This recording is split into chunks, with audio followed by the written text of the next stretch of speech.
Suddenly One Day is the greatest ego that has ever existed and ever will exist in Limbus Company.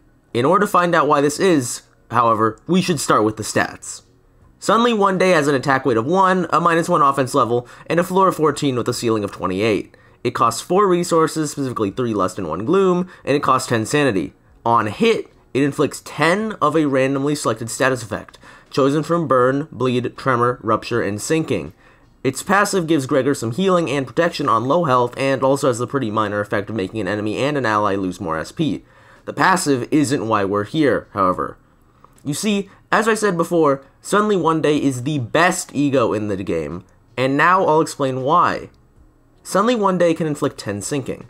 So, in a team with W Corp Don Quixote, R Corp Heathcliff, and Picard Yi Song, along with some other miscellaneous 4-coin skill holders like LCB Rhodia and Hook Office Hong Lu, if you set up 24 or more sinking count on an enemy using Rhyme Shank beforehand, use Suddenly One Day first on the turn, and add 10 sinking, and then have all your allies use their 5 or 4 coin skills, and the enemy is Gloom Fatal, Suddenly One Day has just added 480 damage from its effect alone.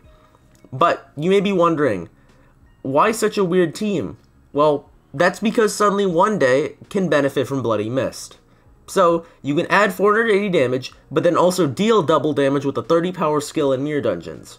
And while it isn't AoE, let's just say for balance's sake that we're dealing with a single target situation here. It's only fair that we present Suddenly One Day in the best possible light, because it is the best possible ego. So, yeah, that's why Suddenly One Day is the best ego in the game.